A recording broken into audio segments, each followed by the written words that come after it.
Hola queridos oyentes, les saluda Silvia en otro jueves del Mirador de Taiwán por Radio Taiwán Internacional. Espero que hayan pasado una semana genial. Les cuento que hoy les traigo un tema que tiene que ver con unas pinturas y un pintor en específico llamado Chen Cheng-po. Vamos a ver de qué se trata. Empecemos. En mirando hacia Chiayi, Chen Cheng-po contempla con cariño su ciudad natal, capturando un momento de intensa actividad meteorológica. Aunque pueda resultar familiar para los lugareños, el clima inestable representado en esta pintura al óleo en realidad muy poco común en otros lugares del Trópico de Cáncer. Para celebrar el 130 aniversario del nacimiento del pintor, la Fundación Cultural de Chen Cheng-po ha unido fuerzas con el Museo Nacional de Taiwán, Hun Guangqi, profesor asociado de Geografía en la Universidad Nacional de Taiwán, y su estudio forestal 407, y con el equipo creativo del Museo Microcosmo para presentar una exposición que presenta 8 obras originales de Chen, titulada Redescubrimiento de Taiwán. La exposición explora lo que estas pinturas nos revelan sobre nuestra isla desde la perspectiva de la historia natural. Taiwán es el punto de convergencia de 3 determinantes climáticos: la corriente de Kuroshio, el trópico de Cáncer y los monzones. El hilo conductor geográfico de la exposición proviene de Chen Li-po, nieto mayor de Chen Cheng-po y presidente de la Fundación Cultural de Chen Cheng-po. Tras años de estudio de las pinturas de su abuelo reforzando la conciencia ambiental de Chen, que lo atrajo discretamente y finalmente se materializó en un proyecto curatorial.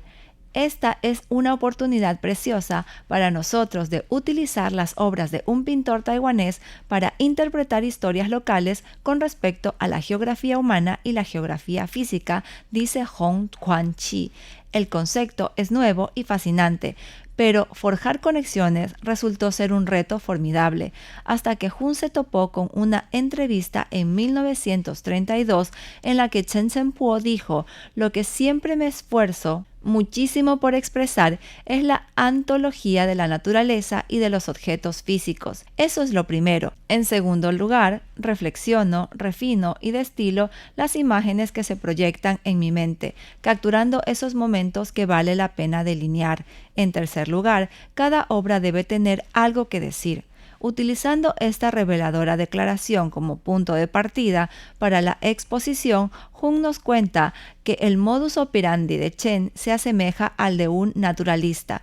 Le encanta trabajar al aire libre, observando y representando la naturaleza. La exposición trata las pinturas de Chen como lugares donde los naturalistas recogen muestras para estudiar, intentando reconstruir los instantes fugaces que el pintor deseaba capturar, investigar las fuerzas naturales que moldearon cada escena pictórica y así poner de relieve la diversidad ecológica de Taiwán. Otra obra, Olas Rompiendo, de 1939, que Chen marca un hito en este diálogo entre arte y naturaleza. Hun, con formación académica en civicultura, identifica la gran planta de este óleo como un hibisco marino. Dado que el árbol no está en flor, asume que se trata de una escena invernal. Además, la Fundación Cultural de Chen Cheng-po indica que el paisaje marino representado allí se encontraba en el Cabo de Peitou, en el distrito de Ruifang de Nueva Taipei. Estas pistas, explica Hong, se combinan para proporcionar un contexto convincente para la figura humana que disfruta de los placeres de la pesca en roca en la pintura. Esta escena se basa en la fuerza combinada de los vientos monzónicos y las cálidas aguas de la corriente de Kuroshio, que fluye hacia el norte.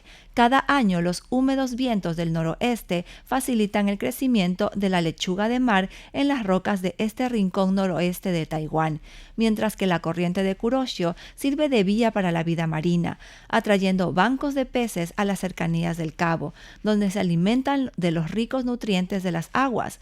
Olas Rompiendo orquestan los poderes de la tierra, el viento y el mar, destacando la alegre respuesta de la humanidad a la naturaleza. Fue esta pintura la que nos infundió confianza. Empezamos a sentir que podíamos crear una nueva narrativa, dice Hong. Hong nos dirige la atención hacia una de las primeras pinturas al óleo de Chen, Hito del Trópico de Cáncer de 1924, su obra maestra de 1934, Mirando hacia Chiayi. Ambas obras se centran en fenómenos atmosféricos extraordinarios. Hong comienza explicando la referencia al Trópico de Cáncer, el Trópico Norte y su homólogo en el hemisferio sur, el Trópico de Capricornio, marca las latitudes más septentrionales y meridionales donde se puede ver el sol directamente sobre nuestras cabezas.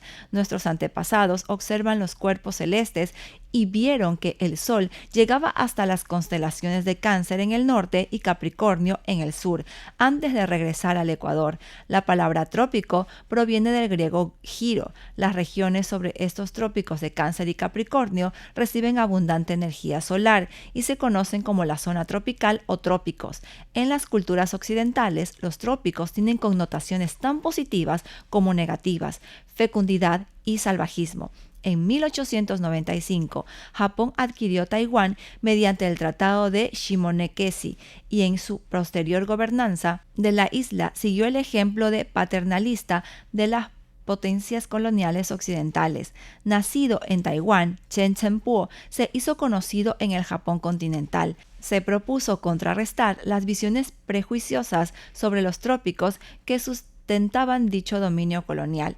El monumento del Trópico de Cáncer de Chen representa un monumento en Chiayi que marca la posición del Trópico Norte. Sin embargo, en lugar de un paisaje árido, al fondo vemos una tormenta inminente, similar a la que los lugareños esperarían encontrar en las tardes de verano. Jung afirma que los climas desérticos reinan en muchos otros lugares situados en los trópicos de Cáncer y Capricornio. Sin embargo, Taiwán presume de un entorno exuberante gracias a un sistema monzónico que se formó hace 8 millones de años. Los vientos monzónicos del suroeste y noroeste traen precipitaciones considerables durante la temporada de lluvias a finales de la primavera y principios del verano. Estos monzones se unen sobre Taiwán y producen un frente meteorológico persistente que causa lo que se conoce como la lluvia de ciruela, la lluvia que acompaña a los tifones en verano y otoño, que contribuye a nutrir nuestra flora y fauna.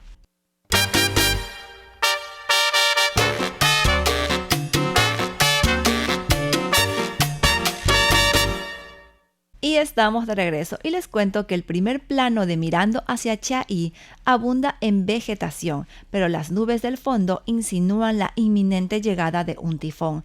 Para verificar las condiciones climáticas cuando Chen trabajó en esta pintura, la Fundación Cultural de Chen Zhenpo consultó un boceto a lápiz de Chen, fechado el 21 de agosto de 1934. Chen Chiayi, especialista técnico del Centro Meteorológico de la región sur de la Administración Meteorológica Central, ayudó a acceder a los detalles del clima a finales de agosto de ese año. Efectivamente, los mapas meteorológicos muestran una zona de baja presión sobre el mar cerca del sur de Taiwán y un tifón que se acerca a la isla desde el suroeste. Según datos meteorológicos recopilados a lo largo de más de un siglo, Taiwán se ve afectado por un promedio de 3 a 4 tifones cada año. La escena representada en Mirando hacia Chiayi es una que ocurre justo antes de la llegada de un tifón, dice Hong. El cielo parece tranquilo a primera vista, pero hay agitaciones silenciosas en él.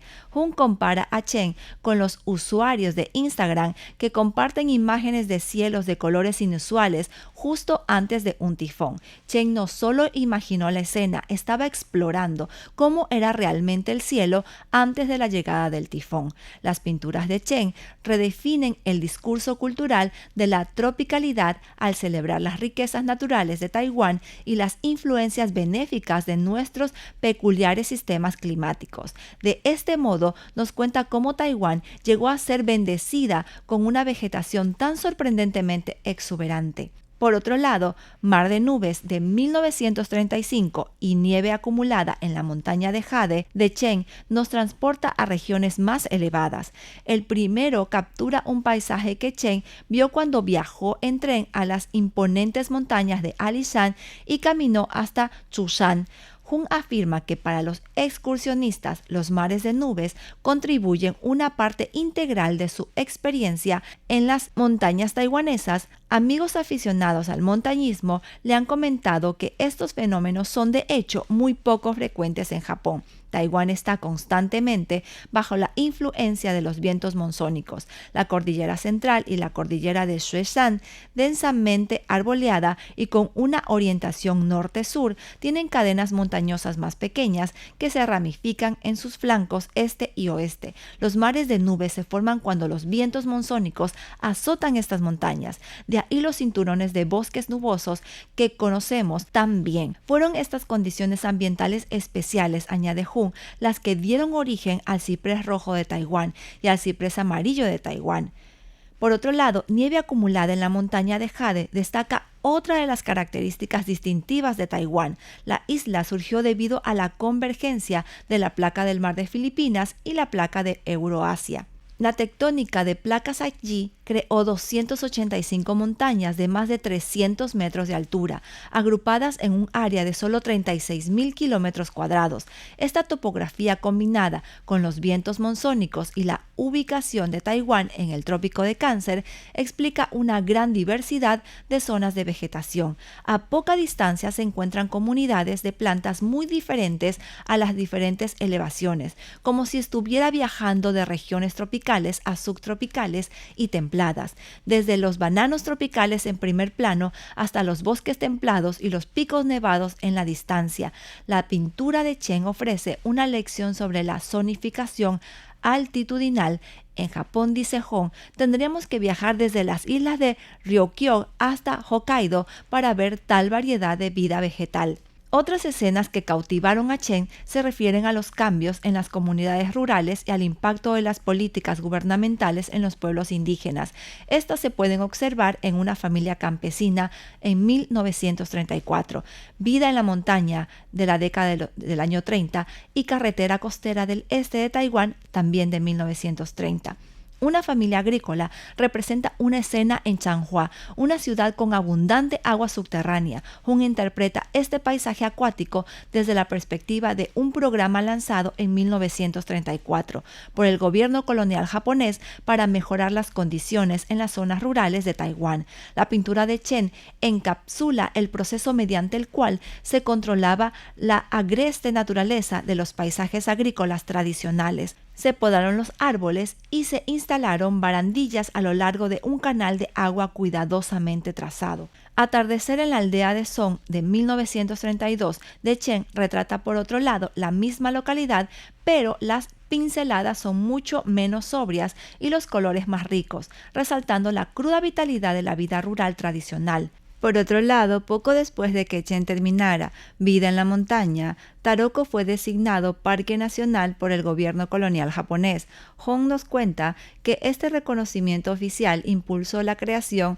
de servicios e instalaciones locales, mientras que la cobertura mediática condujo a un aumento en el número de visitantes, lo que gradualmente alteró la apariencia y el carácter de Taroko. El proceso de transformación atrajo la atención de Chen y otros intelectuales de la época, y el recuerdo de ese periodo de transición está grabado para siempre en la pintura de Chen. Y es así que la exposición de Chen Zhenpo en el Museo Nacional de Taiwán trasciende las fronteras disciplinarias. Jung enfatiza que el proyecto ha sido posible gracias a las aportaciones de diversos especialistas cuyas diferentes perspectivas contribuyeron a una comprensión rica y diversa de la visión de Chen sobre Taiwán.